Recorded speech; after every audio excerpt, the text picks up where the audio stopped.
اعوذ باللہ من الشیطان اللعین الرجیم بسم اللہ الرحمن الرحیم الحمد للہ رب العالمین والصلاة والسلام علی اشرف الانبیاء والمرسلین اما بعد فقد قال اللہ تبارک و تعالی فی محکم کتابہ المجید بسم اللہ الرحمن الرحیم انا للہ و انا الیہ راجعون۔ عزیزان گرامی قدر، آج جس آیت کی تلاوت کی، اس آیت کو عموماً ہم اس وقت پڑھتے ہیں جب کوئی بہت بڑی مصیبت ہو۔ اسی عنوان سے آج اس آیت کو سرنامہ کلام قرار دیا کہ اس سے بڑھ کر اور کیا مصیبت ہوگی کہ آج امیر کائنات، فاتح خیبر، امیر المومنین علی بن ابی طالب صلوات اللہ علیہ کا یوم شہادت۔ آج چونکہ شب شہادت ہے، شہادت کے حوالے سے گفتگو کرنی ہے۔ عزیزان گرامی قدر، ہمارے ساتھ سب سے بڑا المیہ یہ ہے کہ ہم نے مولا کائنات کو صرف جنگوں تک محدود کر دیا کہ علی بہت بہادر اور لڑنے والے ایک جنگجو کا نام ہے۔ علی صرف جنگجو نہیں ہے۔ عزیزان گرامی قدر، مولا کائنات، کیونکہ آج شب شہادت ہے، اگر مولا کائنات کی زندگی پہ گفتگو کی جائے تو آپ دیکھیں کہ شب شہادت کے حوالے سے آج کی رات کوفہ کے یتیم رو رہے ہیں، کیونکہ علی صرف میدان میں جا کے نہیں لڑتے بلکہ لوگوں کے گھروں میں جاتے ہیں، ان کی مدد کرتے ہیں، یتیموں کے سر پہ سایہ بن جاتے ہیں۔ کون علی؟ کہ جب کوفہ میں یتیم بچے رویا کرتے تھے اور کہتے تھے کہ ہمارا باپ کہاں ہے، تو مولا کائنات فرمایا کرتے تھے آج کے بعد اگر کوئی پوچھے تمہارا باپ کون ہے تو کہنا کہ میرے باپ کا نام علی ہے۔ اللہ اکبر، وہ ہستی آج آخری رات کی مہمان ہے۔ عزیزان گرامی قدر،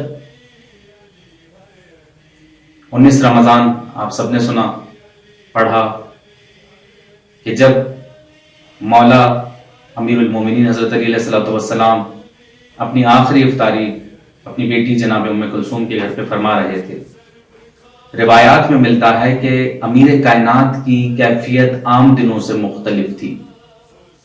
جب ایک بیٹی اپنے باپ کو افطار کھلائے یا ایک بیٹی اپنے باپ کے سامنے افطار پیش کرے تو ظاہر سی بات ہے ایک بیٹی کی خواہش ہوتی ہے کہ ہر وہ چیز پیش کی جائے جس سے میرا باپ خوش ہو۔ اور پھر اس زمانے میں جیسے حالات تھے، ان حالات کی مناسبت کے باوجود جناب ام کلثوم نے افطار میں اپنے والد گرامی کی خدمت میں دودھ اور نمک رکھا، اور امیر کائنات نے اپنی بیٹی سے ایک سوال کیا، بیٹی ام کلثوم، کیا تم چاہتی ہو کہ بروز محشر عدالت الہی میں تمہارا باپ کافی دیر تک کھڑا رہے؟ پوچھا بابا کیسا سوال فرما رہے ہیں، کیا کوئی بیٹی ایسا چاہے گی؟ کہا بیٹا آج تک میں نے کبھی 2 چیزوں کے ساتھ کھانا نہیں کھایا، لہٰذا اس میں سے ایک چیز اٹھا لو۔ کیونکہ ایک بیٹی تھی، بیٹی نے فوراً نمک کو اٹھانے کی کوشش کی تو باپ نے روک دیا، بیٹا نمک کو رکھا رہنے دو، آج تمہارے بابا نمک سے افطار کریں۔ کیا کبھی کسی نے اس بات کو سوچا ہے کہ یہ گفتگو جو ہو رہی ہے اس کا بیک گراؤنڈ کیا ہونا چاہیے؟ امیر کائنات جن کے دروازے پر آ کر، یا میں اس طرح کہوں کہ جن کے بیٹے دسترخوان لگایا کرتے تھے، وہ صرف نمک سے کھا رہے، کائنات کے امیر ہیں اور قربت کا یہ عالم ہے۔ کسی قسم کی کوئی وہ نہیں ہے کہ ہم زیادہ غذا کھائیں اور اس طرح کی اچھی غذا کھائیں۔ لیکن عزیزان گرامی کا تھوڑا سا آگے مرحلے کو لے کر چلتے ہیں کہ روایت میں ملتا ہے کہ جب وہ رات گزری، مولا نے افطار فرمایا، کچھ دیر کے بعد صحن میں آئے، ایک دفعہ آسمان کو دیکھا، پھر مصلی عبادت پر آئے، پھر باہر آئے اور ایک دفعہ آسمان کو دیکھ کر ایک جملہ فرمایا، انا للہ و انا الیہ راجعون۔ اللہ اکبر۔ آج امیر کائنات کی کیفیت تبدیل ہے۔ کبھی مصلی پہ جا کے سورہ یاسین کی تلاوت فرماتے ہیں، اور پھر ایک دفعہ بیٹی نے پوچھا بابا آج آپ کی کیفیت کچھ مختلف ہے۔ فرمایا ہاں بیٹا، آج وہ رات ہے جب وعدہ الہی کا وقت قریب ہے۔ پوچھا بابا کیسا وعدہ؟ بعید نہیں ہے کہ ایک باپ نے ایک بیٹی کو سینے سے لگایا ہو اور پیار کیا ہو کہ بیٹا آج تمہاری یتیمی کی رات ہے، آج تمہارا باپ تمہارے ساتھ ہے، لیکن کل تمہارا باپ تمہارے ساتھ نہیں ہوگا۔ عزیزان گرامی قدر، یہ رات کس طرح گزری اس کو نہ تو میں درک کر سکتا ہوں نہ کوئی اور۔ یہ معاملات امیر کائنات بہتر جانتے ہیں کہ وہ رات کیسے گزری۔ بس رات جوں جوں گزر رہی ہے، امیر کائنات کی کیفیت، میں یہ نہیں کہتا کہ اضطراب بڑھتا جا رہا ہے، ہم اس کو اس طرح بھی تعبیر کر سکتے ہیں کہ امیر کائنات لقاء الہی کے شوق میں ہے۔ بس عزیزو، فجر کا وقت قریب ہوا۔ ایک دفعہ مولا گھر سے مسجد کی طرف جانے لگے۔ بیٹی نے روک کر کہا بابا آج آپ مسجد نہ جائیے۔ کہا بیٹا جانا تو ہے۔ اور روایت میں ملتا ہے کہ امام حسن نے پوچھا بابا آج آپ ایسی باتیں کیوں کر رہے ہیں؟ فرمایا کہ بیٹا جو ہونا ہے وہ ہو کے رہے گا، یہ وعدہ الہی ہے۔ اس کے بعد مولا جب کچھ آگے بڑھے، گھر کے صحن میں آئے، تو مرغابیوں نے مولا کی ابا کو تھام لیا۔ مولا فرماتے بیٹا ام کلثوم اگر ان کو پال سکو تو پالنا، ورنہ انہیں آزاد کر دینا۔ یعنی مولا کے ہر لفظ میں ایک درس پوشیدہ ہے، اگر پال سکو تو پالنا، یعنی جانوروں کا احترام بھی جاتے جاتے سکھا رہے ہیں، ان کے حقوق سمجھا رہے ہیں کہ ہم نے اگر گھر پہ جانور رکھا ہوا تو اس کو صرف جانور کی نگاہ سے نہیں دیکھنا، اس کا بھی کوئی حق ہے۔ اور پھر تھوڑا آگے بڑھے، نہیں پتا وہ عالم کیا تھا کہ جب امیر کائنات نے گھر سے باہر قدم رکھا، خدا کی طرف جانے کے لیے پہلا قدم امیر کائنات نے زمین پر رکھ دیا۔ اس کے بعد مسجد میں پہنچے، اور وہ اذان جو امیر کائنات کی آخری اذان تھی، گلدستہ اذان میں تشریف لائے اور ایک دفعہ اللہ اکبر کی صدا بلند کی جسے پورے کوفے نے سنا۔ پھر اس کے بعد مولا نے نوافل ادا کی، اس کے بعد لوگوں کو نماز کے لیے الصلاۃ الصلاۃ کی آواز سے بلانا شروع کی۔ وہ ملعون جس کا نام عبد الرحمن ابن ملجم ہے، جو زہر سے بجھی ہوئی تلوار اپنے ساتھ لایا ہے اور مسجد میں اوندھا پڑا ہو، مولا جگا کر فرماتے ہیں کہ اٹھو، یہ طریقہ شیطان کا ہے، اللہ کی عبادت کرو، گو کہ علی جانتا ہے تم کس ارادے سے آئے ہو، لیکن اٹھو۔ بس عزیزان گرامی قدر، اس کے بعد مولا نے اسے جگایا، نماز شروع ہوئی، اور پھر وہ لمحہ آیا، ملعون نے سجدے میں امیر کائنات کے سر اقدس پر وار کیا۔ یہ صرف مولا کائنات کے سر اقدس پہ وار نہیں تھا، یہ پوری شریعت کے اوپر تلوار چلی، یہ پوری کائنات کے نظام کے اوپر تلوار چلی۔ روایات میں ملتا ہے جیسے یہ تلوار چلی، آسمان میں ایک منادی ہوئی، تہدمت واللہ ارکان الخدا، ہدایت کے ارکان منہدم ہو گئے، رکن ہدایت منہدم ہو گیا۔ اور پھر ایک آواز آئی قد قتل امیر المومنین، کہ جسے کوفے کی ہر شخص نے سنا۔ اس کے بعد ایک ہجوم تھا لوگوں کا جو مسجد کوفہ کی طرف دوڑا۔ اس کے بعد امام حسن فرماتے ہیں بابا آپ کے سر پر کس نے وار کیا؟ اور امیر کائنات فرماتے ہیں بیٹا پہلے نماز کو مکمل کر۔ اللہ اکبر، کیا عشق خدا ہے، کیا محبت الہی ہے کہ اس عالم میں بھی بیٹا نماز کو مکمل کرو۔ عزیزان گرامی قدر، نماز مکمل ہوئی اور اس کے بعد دوسری طرف ابن ملجم کو گرفتار کیا گیا۔ جیسے ہی ابن ملجم کو لائے، جب میں نے اس روایت کے اس جملے کو پڑھا، عزیزان گرامی قدر، دل پھٹتا ہے مولا کا یہ سوال سن کر کہ مولا نے ابن ملجم کو دیکھ کر پہلا سوال یہ کیا، کیا میں تمہارا اچھا امام نہیں تھا؟ کہاں امیر کائنات؟ اور یہ سوال، کیا میں تمہارا اچھا امام نہیں تھا؟ تم نے میرے ساتھ ایسا کیا۔ اس کے بعد مولا فرماتے ہیں کہ دیکھو حسن بیٹا، اگر اس کے اس وار سے میں اس دنیا سے چلا جاؤں تو اس کے اوپر اتنا ہی وار کرنا، اور اگر میں زندہ رہا تو اس کا حساب میں خود لوں گا۔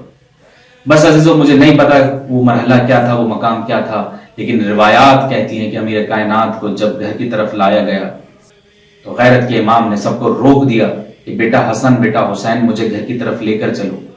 بابا، یہ سب آپ کے ساتھ آپ کے گھر کی طرف آنا چاہتے ہیں۔ فرمایا یہ تو آنا چاہتے ہیں، لیکن علی نہیں چاہتا کہ علی کی بیٹیوں کے، علی کے گریہ کے، علی کے بیٹیوں کے نوحے کی آواز لوگ سنیں۔ دوسری طرف نہیں جاتا، لوگوں نے پھر ان بیٹیوں کے ساتھ کیا کیا، لیکن عزیزان گرامی قدر، علی نہیں چاہتے کہ علی کی بیٹیوں کی آواز کوئی اور سنے، لیکن علی اتنا جانتے ہیں کہ بیٹیاں کتنا گریہ کریں گی، اور پھر وہ کس عالم میں مولا کو دیکھیں گی، اور پھر ان کی حالت کیا ہوگی، ان کی کیفیت کیا ہوگی، یہ ایک الگ مرحلہ۔ لیکن تاریخ نے لکھا کہ جب مولا کائنات کو گھر کی طرف لایا گیا، ایک صحابی اسبغ ابن نباتہ کہتا ہے مولا میں آپ کے ساتھ رہنا چاہتا ہوں، میں آپ کی زیارت کرنا چاہتا ہوں۔ اور ایک روایت میں کہ وہ پھر دوبارہ بھی آیا۔ اس کے بعد مولا نے اس کے ساتھ کچھ خاص گفتگو فرمائی، جو کہ اس کی تربیت کے لیے بھی تھی اور اس کے اندر بہت سے پیغامات تھے، لیکن ہم تذکرہ کر رہے ہیں کہ مولا نے پھر وہ وقت کیسے گزارا۔ کچھ دیر کے بعد کوفہ شہر کے طبیب کو بلایا گیا۔ جب طبیب آیا، اس نے سر اقدس کا مشاہدہ کی، اس کے بعد کہنے لگا زہر اثر کر گیا ہے، اور پھر بہت مشکل ہے امیر کائنات کچھ دنوں تک زندہ رہ سکے۔ یہ 19 رمضان کے واقعات، 20 رمضان کس طرح گزاری، اور پھر طبیب نے ایک اعلان کیا اسی دن کہ جتنا ممکن ہو علی کو دودھ پلایا جائے۔ اور یہ اعلان جیسے ہی ہوا کہ کوفے کا ہر وہ یتیم جس کے لیے امیر کائنات اپنی پشت پر بوریاں لے کر جاتے تھے، وہ اپنے ہاتھوں میں کٹورے لے کر آئے دودھ کے کہ یہ ہماری طرف سے، یہ ہماری طرف سے، یہ ہماری طرف سے۔ اور پھر بچے مولا کائنات کے سب جمع ہوئے۔ 21 رمضان قریب امام نے وصیتیں کرنا شروع کی، اور ایک خوبصورت جملہ وصیت کا امام حسن اور امام حسین کو دیکھ کر فرمایا کون للظالم خصما وللمظلوم عونا، کہ بیٹا حسن، بیٹا حسین، ظالم کے دشمن اور مظلوم کے مددگار رہنا۔ اس کے بعد جو وصیتیں ہوئیں، علماء بیان کرتے ہیں کہ سب کو سب کی وصیت فرمائی، اس کے بعد اپنے خاص چیزوں کی وصیت فرمائی، اور یہ سلسلہ چلتا رہا اور بچے گریہ کرتے رہے۔ ایک وقت ایسا آیا کہ امیر کائنات کے سر پر جو پٹی باندھی گئی تھی اس کا رنگ زرد ہو گیا۔ امیر کائنات کی وصیتیں تمام ہوئی۔ مجھے نہیں پتا وہ وقت کیسا تھا، لیکن امام حسن نے مولا کائنات کا چہرہ دیکھا، آنکھوں میں آنسو جاری ہوئے، اور گردن جھکا کر ایک جملہ کہا انا للہ و انا الیہ راجعون۔ اس جملے کے بعد جو قیامت تھی اسے ہم سب تصور کر سکتے ہیں۔ کچھ بعید نہیں کہ علی کے گھر میں زینب ام کلثوم نے ماتم کیا۔ عزیزان گرامی قدر، اولاد علی پہلے ہی بہت ستم دیکھ چکی، جن کے گھر کو جلایا گیا ہو، جن بچوں کے سامنے ان کی ماں پر ستم ڈھائے گئے ہو، آج وہ بچے اپنے باپ کے سر کے سائے سے محروم ہو گئے۔ آج حسنین کریمین جناب زینب ام کلثوم، حضرت عباس، بی بی رقیہ، سب یتیم ہو گئے۔ آج یتیموں کا سہارا یتیموں سے بچھڑ گیا۔ اتنی غربت، حالات ایسے تھے کہ وصیت کے مطابق صرف امام حسن اور امام حسین نے کائنات کے امیر کو غسل دیا. مجھے نہیں پتا، میں پھر کہہ رہا ہوں مجھے نہیں پتا وہ کیفیت کیا ہوگی، ان بچوں نے وہ وقت کیسے گزارا ہوگا اولاد نے. لیکن روایت کا ایک جملہ میں عرض کر دوں کہ جب امیر المومنین کا جنازہ اٹھا تو ایک بچہ کبھی اس دیوار سے ٹکراتا ہے، کبھی اس دیوار سے ٹکراتا ہے اور بلک بلک کر رو رہا ہے. جانتے ہیں عزیزان گرامی قدر وہ بچہ کون تھا؟ وہ علمدار کربلا تھا کہ جسے بعد میں کربلا کا علم اٹھانا تھا. وہ عباس ابن علی تھا جسے سنبھالنا بہنوں کے لیے اور بھائیوں کے لیے بڑا مشکل ہو گیا تھا. ہم شکل مرتضیٰ حضرت عباس کی کیفیت بڑی مختلف ہے. عزیزان گرامی قدر جنازہ ہے امیر کائنات کا، لیکن کچھ لوگ لے کر جا رہے ہیں اور پھر جب قبرستان کی طرف پہنچتے ہیں اس کے بعد امام حسن اور امام حسین مولا کے جنازے کو سپرد کرتے ہیں زمین کے، تو وہاں پہلے سے ہی لہر موجود تھی. اس کے بعد جب یہ واپس آتے ہیں لوگوں میں ایک اضطراب کی کیفیت ہوتی ہے. کوئی کہتا ہے کہ علی کو بغداد کی طرف لے جا کر دفنایا گیا ہے، کوئی کہتا ہے کہ گھر میں دفن کر دیا ہے، کوئی کہتا ہے کہ ممبر اور محراب کے درمیان مسجد کوفہ میں دفن کر دیا گیا. لوگوں کے درمیان بہت سی باتیں ہوتی رہی، لیکن کبھی سوچئے گا کہ جب امام حسن اور امام حسین اپنے عزیز بابا کو دفنا کر گھر واپس آئے ہوں گے، وہ شب کیسے گزاری ہوگی، اور بی بی زینب نے وہ رات کیسے گزاری ہوگی کہ خود ایک روایت میں ملتا ہے کہ جب جناب سیدہ اس دنیا سے تشریف لے گئی، مولا کائنات قبر مبارک پر موجود تھے. روایت کے جملے ہیں کہ مولا کچھ دیر کے لیے مولا نے آنکھیں بند کی، کیا دیکھا کہ جناب سیدہ حال پریشان موجود ہیں کہ یا علی آپ گھر جائیے، میری زینب بے قرار ہے. آج وہی زینب اپنے بابا کا ماتم کر رہی ہے. شاید دنیا سو گئی ہو لیکن کوفہ کے یتیم اور مولا کائنات کے یتیم مسلسل رو رہے ہیں. حضرت گرامی قدر ایک اور روایت ملتی ہے کہ جب امام حسن دفنا کر مولا کائنات کو واپس آ رہے تھے، راستے میں ایک صحرا سے گزر ہوا، دیکھا کہ ایک نابینا اکیلا بیٹھا ہوا. پوچھا کہ اس عجیب و غریب ماحول میں آپ تنہا ہیں؟ کہا میں نے کچھ نہیں دیکھ نہیں سکتا ہوں اور میں یہیں پر رہتا ہوں، کیا آج وہ نہیں آیا؟ امام حسن پوچھتے ہیں وہ کون؟ کہا کہ وہی جو روزانہ آتا ہے. پوچھا وہ کون ہے، وہ کیسا ہے؟ کہا میں نے اس کو کبھی دیکھا نہیں لیکن اس کا لب و لہجہ بالکل تمہاری طرح. پوچھا وہ کیا کرتے تھے؟ کہا وہ روزانہ آتے تھے، میرے ساتھ بیٹھتے تھے، میری دلجوئی کرتے تھے، مجھے کھانا کھلاتے تھے، اپنے ہاتھوں سے ایک نوالا بنا بنا کر مجھے کھلاتے تھے. بس یہ سننا تھا کہ امام حسن نے گریہ فرمایا اور فرمایا کہ آپ جس کا انتظار کر رہے ہیں آج کے بعد وہ کبھی نہیں آئے گا. پوچھا کیوں؟ آخر آپ ایسی بات کیوں کر رہے ہیں؟ فرمایا کہ آج وہ ہم سب سے بچھڑ گئے، آج ہم نے انہیں زمین کے حوالے کر دیا ہے، آج وہ اپنے اللہ کے پاس چلے گئے. روایت کے جملے ہیں کہ اس کے بعد وہ نابینا اتنا رویا، اس کی بے قراری اتنی بڑھ گئی کہ وہ عشق امیر المومنین میں انتقال کر گیا. حسن گرامی قدر کیا کبھی ہم نے بیٹھ کر سوچا، میں بار بار ایک لفظ استعمال کر رہا ہوں، امیر کائنات امیر کائنات امیر کائنات، یعنی کائنات کے امیر. کیا کبھی ہم نے بیٹھ کر سوچا کہ امیر کائنات کی زندگی کیسی تھی، کتنی سادہ تھی؟ وہ اپنے بچوں کے ساتھ کیسے رہتے تھے، محلے کے بچوں کے ساتھ کیسے رہتے تھے، لوگوں کے ساتھ کیسے رہتے تھے، غریبوں کے ساتھ کیسے رہتے تھے، لوگوں کی تربیت کیسے کرتے تھے. اللہ اکبر. آج ہم صرف ذکر امیر المومنین نہیں کر رہے بلکہ ہم درس امیر المومنین سیکھ رہے ہیں. جو امیر المومنین امیر ہونے کے باوجود سوکھی روٹی کھائے عشق الہی. بس ہم نے اپنے آپ کو دیکھنا ہے کہ ہمارے اندر مولا کائنات کی سیرت کے کتنے اثرات ہیں، کیونکہ ہم علی والے ہیں اور علی والے ہونا کچھ کمال نہیں، کمال یہ ہے کہ علی کہیں کہ یہ ہمارے پروردگار عالم سے دعا ہوں مالک ہمیں سیرت امیر المومنین پر چلنے کی توفیق عطا فرما. والسلام علیکم ورحمۃ اللہ وبرکاتہ.